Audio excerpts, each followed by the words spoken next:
कुछ बुजुर्ग मुसलमान हमारे कमरे में आए, बोले बाबा जी देश में इस समय जो हाल है, जो हालात हैं, इसके बारे में आप क्या लगता है, मुसलमानों के तो पीछे पड़े हैं। तो मैंने उनसे कहा कि मुसलमान होना अपने आप में गर्व की बात है, मुसलमान होना एक फख्र की बात है, बशर्ते कि वो मुसलमान हो।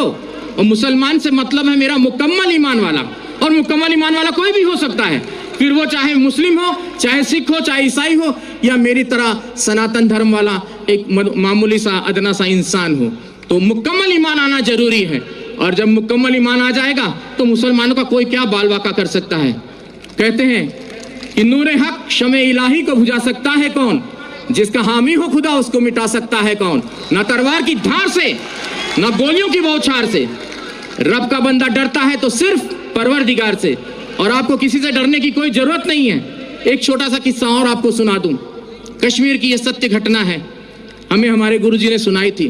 कहते एक मुसलमान जो सवेरे की नमाज होती है, फजर की शायद मेरे ख्याल से वही होती है, तो वो नमाज के वक्त वो जो है अपने घर से खोमचा बोलते हैं, छोटा सा ऐसा ठेला होता है जिसमें वो छोले और आलू उबाल कर घर से वो ले जाकर बेचते थे।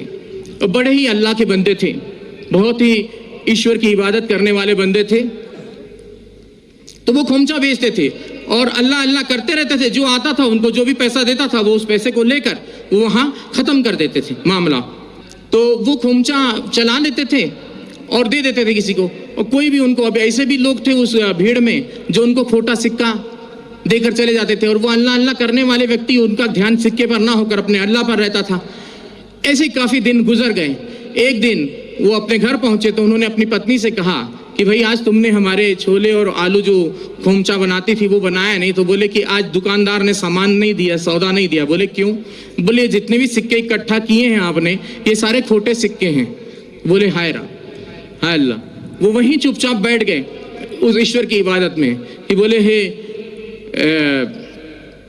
या अल्लाह, ये खोटा सिक्का तेरी दुनिया में तो नहीं चला, क्या मेरे जैसा खोटा सिक्का तुझे कबूल होगा? तो उसने उसी वक्त वहां पर एक नूर प्रकट हुआ और आवाज आई कि उस थैली में हाथ डालकर देख। अब जब उसने थैली में हाथ डालकर देखा तो वो सारे खोटे सिक्के सोने की अशर्फियों में तब्दील हो गए थे। तो मुसलमान ऐसा होता है जो किसी खोटे सिक्के को भी हाथ लगा दे तो सोने की अशर्फी में तब्दील कर दे। तो इस चीज का ख्याल रखना चाहिए, मुसलमान को किसी से घबराने की जरूरत नहीं है। और मैं पहले से और काफी दिनों से, मुझे एक व्यक्ति ने कहा कि बाबा जी अब आप कलमा पढ़ के मुसलमान हो जाओ। तो मैंने कहा मुझे कलमा पढ़ने की जरूरत नहीं, मैं खुद ही पहले से जन्मजात ही मुसलमान हूँ। और मुसलमान का मतलब ये नहीं कि कलमा पढ़कर ही हो सकता है, मुकम्मल ईमान कहीं भी आ सकता है, चाहे वो हिंदू में आए, चाहे मुस्लिम में आए, चाहे सिख में आए, चाहे ईसाई में आए, चाहे किसी यहूदी में आ जाए, किसी में भी आ सकता है। मुकम्मल ईमान आना जरूरी है।